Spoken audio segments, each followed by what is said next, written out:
Chapter 27.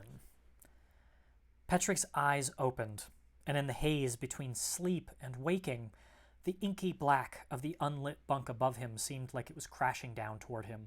He flung his arms in front of his face, but nothing came.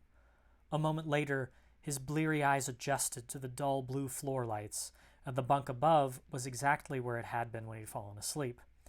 The room they'd been assigned was small, with triple bunk beds spanning the two sides of the long walls. A thin walkway stretched between them, and with the lights off for sleeping, they were lit by a soft blue nightlight.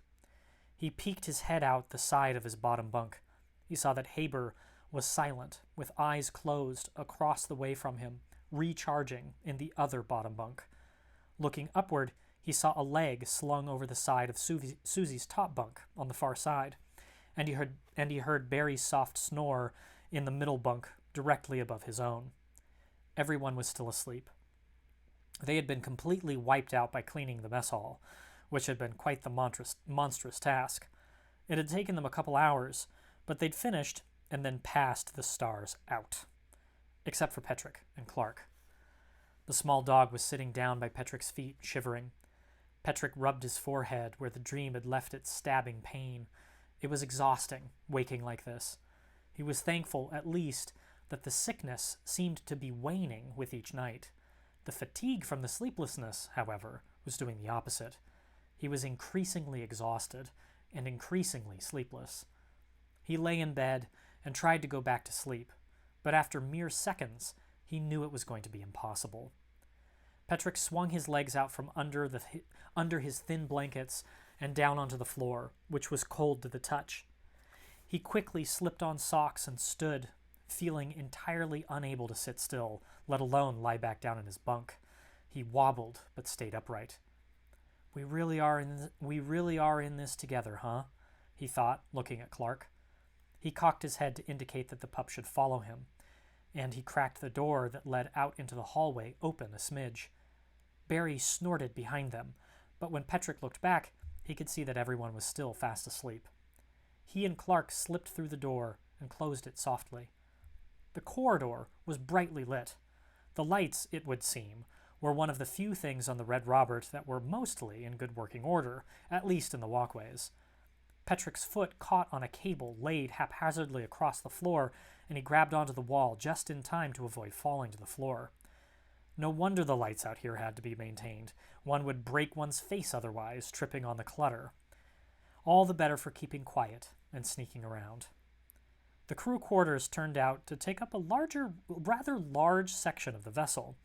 Petrick had counted at least 10 bunk rooms, and he assumed each of them was similar to the room they'd taken up residence in.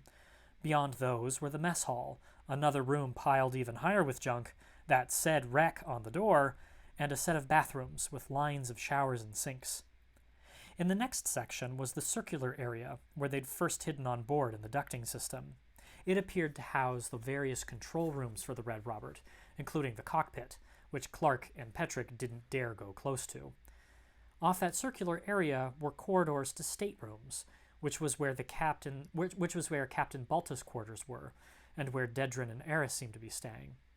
From the little that they had seen, Petrick deduced that these were single-occupant rooms, larger than the ones on the crew deck, and most likely designed for officers, or any of those on the ship with a higher status. The boy and the dog tiptoed very softly down that corridor, and put an ear to each of the 6 doors there.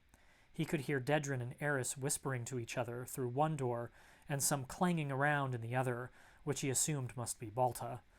It seemed that what Haber had said earlier was very accurate. There really was no day or night in space. One had to make one's own routine or cycle in the absence of having a spinning planet to show you the sun's light, and then take it away again. When he came to a large metal door marked Core, he realized what he'd been looking for the whole time. "That's the Starstuff core, in there," Petrick whispered to Clark, who responded to the excitement in his master's voice by opening his mouth and panting. A clunking sound came from the other side, and Petrick pressed his ear up to the door to try to hear more clearly. He felt the tiniest whisper of air on his cheek. He moved slightly to better view the seam of the door, and sure enough, it was open just a crack. Petrick looked back down at Clark, who cocked his head to one side. "It's open," he whispered to his furry companion. He reached to ease it open a smidge more. Clark cocked his head to the other side curiously, as if questioning the wisdom of opening a hatch that apparently was supposed to be locked. That, of course, did nothing to stop Petrick. The door inched open with the softest of creaks, and the two stuck their heads through. The room beyond was dark, save for a bright pulsing gold-yellow light. It was hard to see from the door, but Petrick was sure that it was the star drive. Nobody appeared to be inside, and so Petrick opened the door a little further. It was ajar enough for them to slip through, and so they did. The core chamber was roughly circular, with a squat cylinder-shaped contraption smack dab in the center, the source of the pulsing golden light. The color of the light was such a signature feature of the Starstuff particle, Petrick knew instantly the contraption was the core. Petrick stepped toward it with wide eyes. "It's so much smaller than I would have thought," he said to Clark. It was maybe only 3 feet tall on its own, and perched atop another, larger cylinder. Petrick recognized it as where the particle rods would be placed to feed into the reaction chamber, which was really what the core was, an insulated chamber that controlled particle reactions. At the base of the reaction chamber, there was a small window glowing with golden light. Petrick peered into it. He was amazed to see, with his naked eye, bright gold particles dancing inside. They'd float slowly to the bottom of the chamber, then swirl wildly as the plate there was zapped at regular intervals. "It must be a magnification," Petrick said to Clark. No pipes or tubes were running from the core up into the ship, nor were there any that fed into the star drive from the outside, like for cooling purposes. No, Petrick had long ago learned that all a star drive needed to propel a ship far past the speed of light was a controlled release of refined star stuff. The more star stuff you released into the reaction chamber, the faster your ship would go. There were no thrusters, no propulsion whatsoever, in fact. There was simply a displacement field generated around the ship that moved you through space, albeit at incredible speed. And it was instantaneous. There was no acceleration. No need for seatbelts or stasis chambers to keep one from becoming jelly after being smashed against the rear walls. No, all you needed was a place for Starstuff particles to concentrate and react to each other. It was that simple. As they looked around the room, Petrick saw another corridor leading deeper into the engineering section of the vessel, which he realized must extend to the thruster controls and fuel room. Starstuff was fantastic for cruising in open space, but it would do nothing to land or launch a ship on or off a planet. Further in their rotation, they saw another large, imposing-looking door labeled Rod Storage. It dawned on Petrick that it must be where Balta kept the reserves of the particle rods, the actual star stuff that fed the drive. He tried the door, but it wouldn't budge. "It's locked," Petrick whispered. He looked down and realized, suddenly, that Clark was no longer next to him. And that was when Colossus' giant claw clamped down on his shoulder and hoisted him forcefully up off the ground. Petrick bellowed in pain and surprise. "Let me go!" he demanded of his captor. He tried to wiggle loose, which resulted only in Colossus' shifting his vice grip and holding him even tighter. Petrick again cried out in pain, and Clark began to bark. Colossus kicked him aside and turned his emotionless and utterly inhuman eyes back on Petrick. They glowed red in the darkness, and Petrick wanted to cry. "You're hurting me," he said to the machine. Nothing. Colossus just held Petrick in the air, as if unsure what to do. His red eyes were expressionless. No compassion, no emotion, just calculations and directives. He did what he was told, and Petrick was apparently not someone who could tell him what to do. Was he programmed to guard the core? If so, how far would he take that job? What horrible things could something that had no feelings do? "Put him down," said a voice from the doorway. It was Balta. She was half-dressed in some kind of ratty robe. Colossus immediately dropped Petrick, and Clark ran over to him, possessively jumping into his lap and growling at Colossus. "What are you doing in here?" Balta demanded of them. "I couldn't sleep," Petrick answered. "You are not to be in here," Balta told him, and she opened wide the door out to the corridor beyond. As she did, Petrick saw a gold chain with a medallion slide from her chest into partial view. "Get out!" Petrick didn't argue, and he bowed his head and left. He didn't steal a look back until he was into the corridor, and he saw Balta closing the door fully and talking to Colossus, no doubt telling the robot to keep the core room locked. Petrick thought about the medallion around Balta's neck. He hadn't seen it in full, but it had looked so similar. Was Balta a starfarer?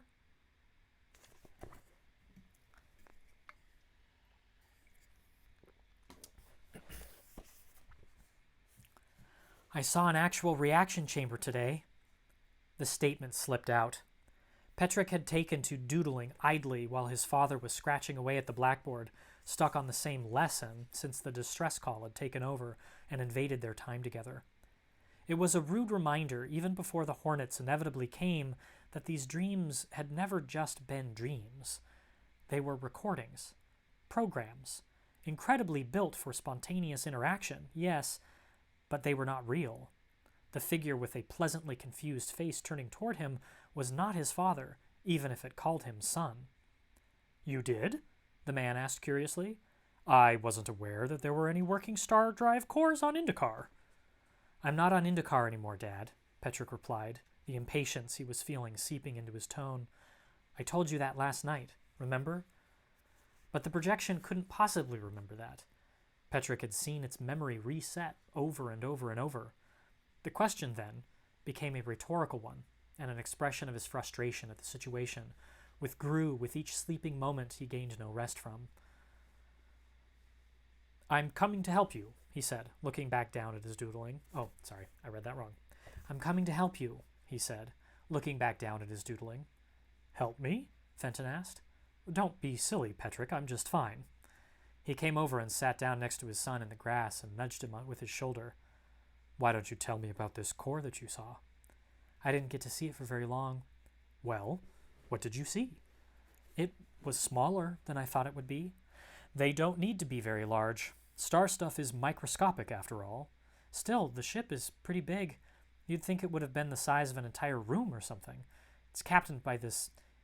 We think she's a pirate, but now I'm not so sure." "What makes you say that?" "She had a medallion, like yours. The Starfarer's one you showed me." "Well, that's exciting. Did you ask her about it?" "No, she doesn't like me much, and she definitely doesn't like you." "Oh? Well, what about the core, then? We have diagrams around here somewhere. Let's look at some." "I don't want to, Dad." Petrick flopped himself full body into the grass and grasped several blades in his hands and squeezed. They felt so real as they compressed, and the tiniest trace of moisture oozed from them and onto his fingers. He let go and brought his hands up close to his face. They were stained bright green. He sniffed. The mixture of slightly sweet earthiness filled his nostrils. "It's not real," he said. Fenton hadn't moved from beside him, and Petrick saw a furrowed brow looking down at him. "What's wrong, Petrick?" he asked, gently.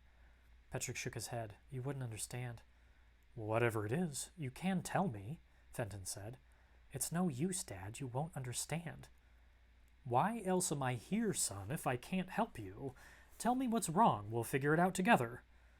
"None of this is real," Petrick said, closing his eyes.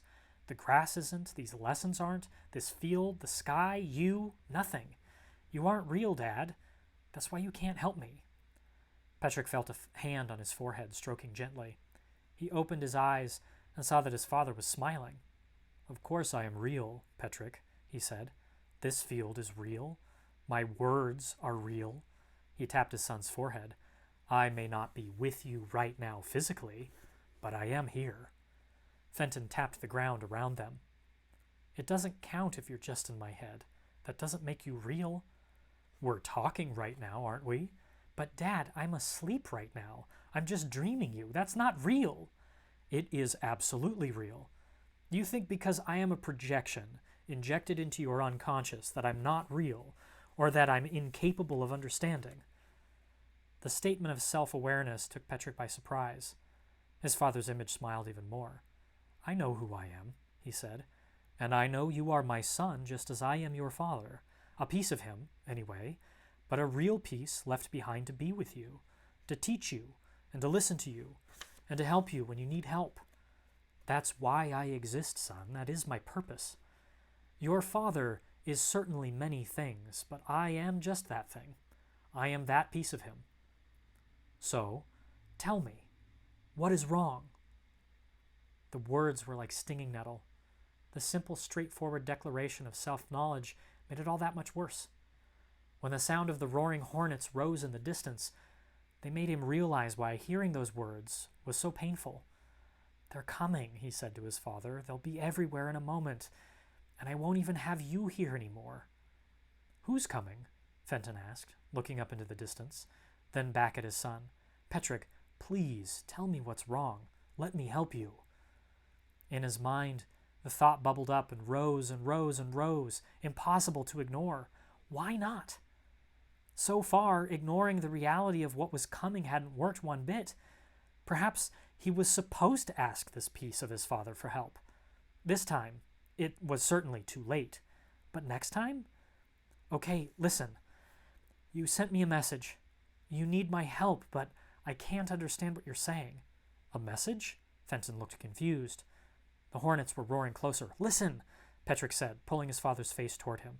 "We're out of time right now, but next time I dream, come here. Maybe we can work together on trying to figure it out." Fenton blinked, then nodded. The hornets were seconds away from them. "Together." "Together. Of course. We can figure out whatever you want, Petrick." "Okay," Petrick said before he flung the two of them into a hug. His father squeezed back tightly. "I love you," he said. The hornets were upon them, sudden and furious, and mercilessly. They took from Petrick the one piece of his father that he'd ever had. That's the end of chapter 27.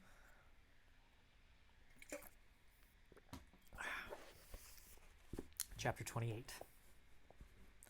"It makes me very uncomfortable when you do these things," Barry declared to Petrick, squirming.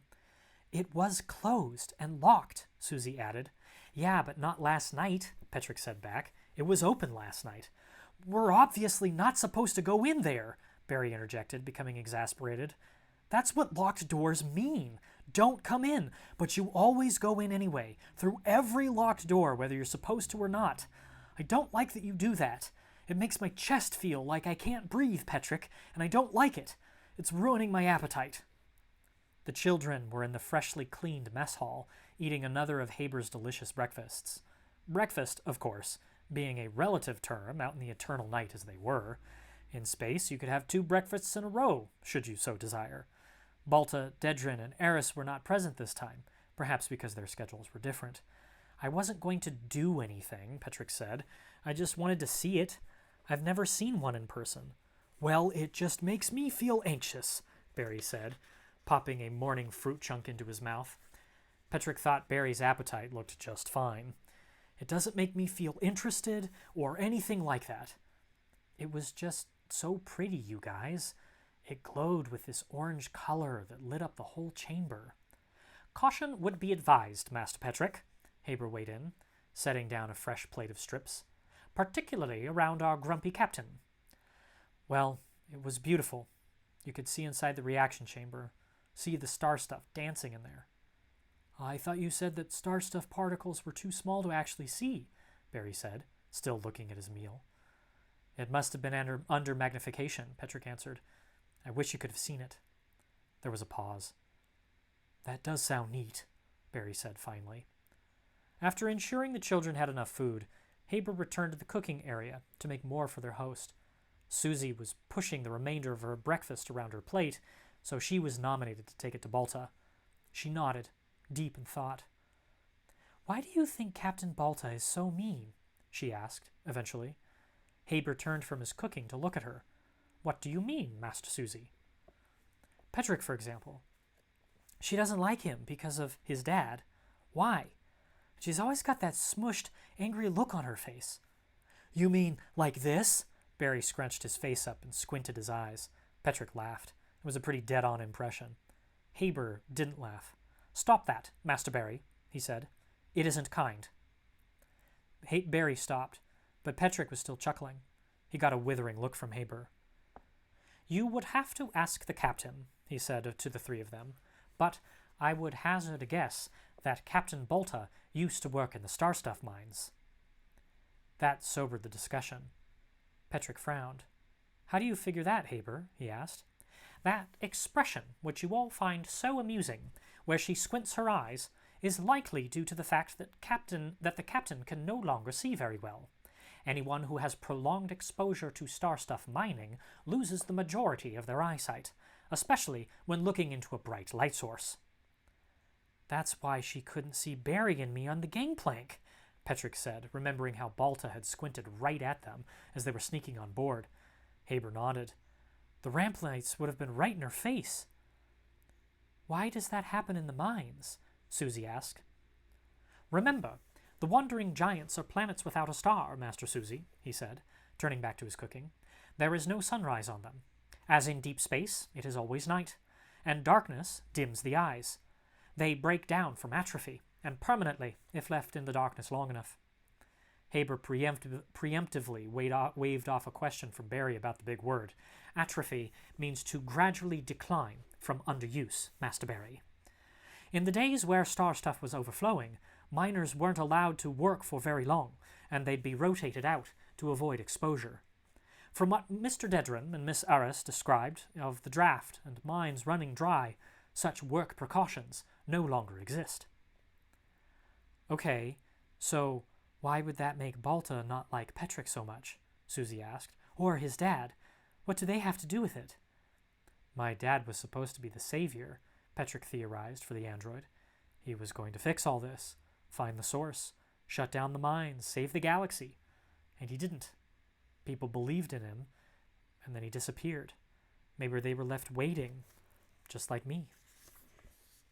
Haber stopped his cooking again and looked at Petrick. "That's a fair assumption for at least part of Captain Balta's hostility," he said. "I'm not giving up on him," Petrick said, "even if everyone else has." Haber nodded. "I should point out, it's also a fair assumption that there may be more out here who feel the same way about Fenton," he said to them, "and therefore you, Petrick." They all looked at each other. "I think it would be best," Haber continued, "from here on out, to keep who we are and what we're doing to ourselves." "What is that small thing around your neck?" a little voice asked behind Balta, making her jump in surprise, and her medallion clink against the readouts she'd been checking. The rotund woman whirled to see a small girl standing in the cockpit door. She had a plate of food in her hands. "Don't sneak up on me like that," she said. "Is that all you grubby kids do, is sneak around?" Susie screwed her own face into a look of defiance.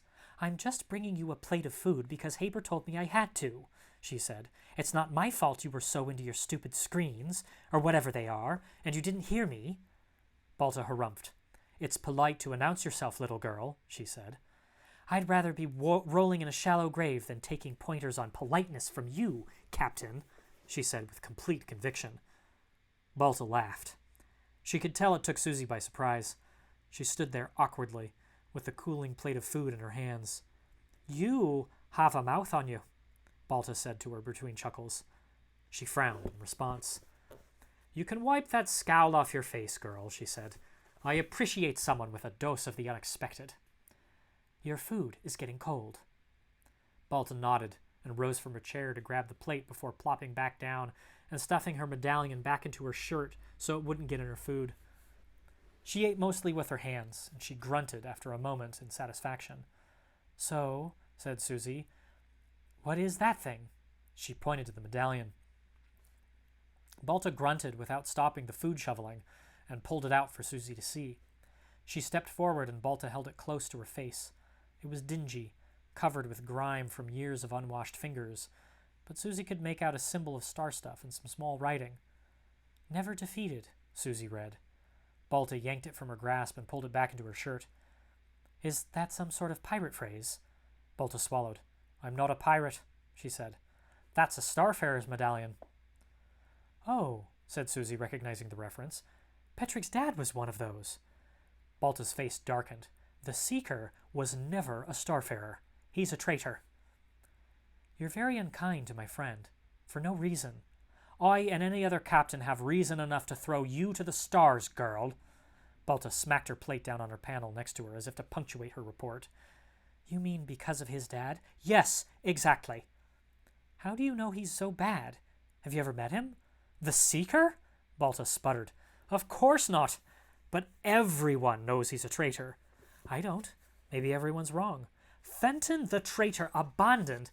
The traitor? I thought you said they called him the Seeker. Sure, they called him that too, before. Before what? Shut your mouth, kid, and I'll tell you. No need to yell. Stars, don't you kids ever stop. I'm just pointing out that you were the one who started yelling.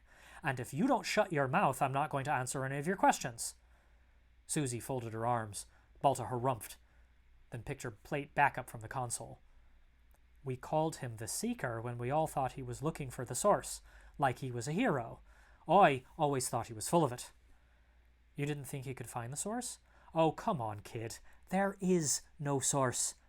The whole thing was a sham to keep us all in line so the authority could take over and start sending everyone to the mines. Proven, too, when the Seeker couldn't deliver. So we then called him the traitor.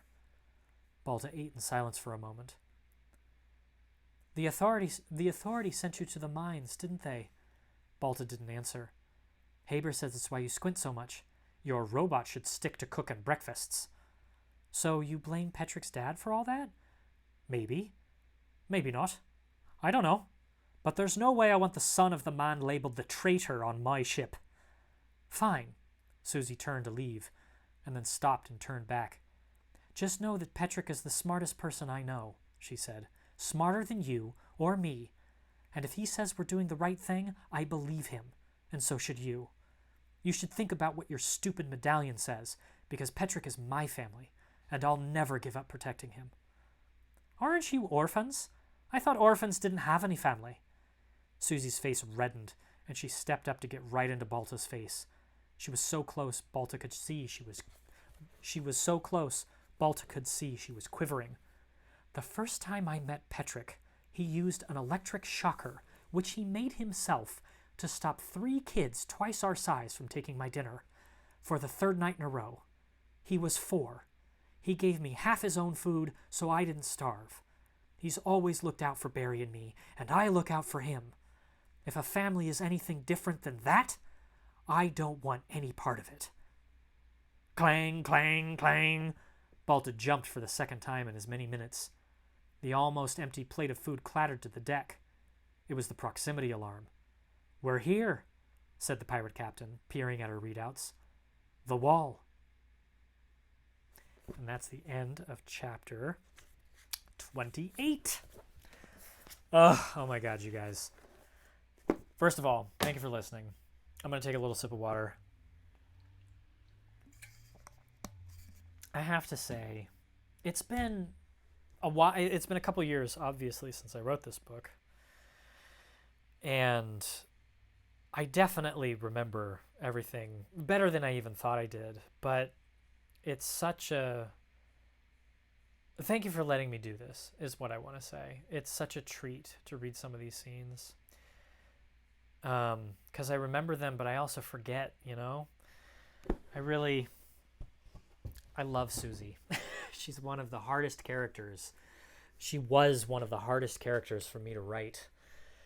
I spent a lot of time trying to get to know her and figure out who she was, and she's just so wonderful. Family is a wonderful thing. All right, you guys. That's it for today. I'll be right back, same time, same place tomorrow. And we'll pick up with what is it, chapter 29 and 30. We're 200 pages into the book now. This is how we're looking. We have read now, this side. We have read more than we have to read on this side, which is crazy. So thanks for joining me. I hope you're enjoying it. If you have any questions, let me know. And I'll see you guys tomorrow.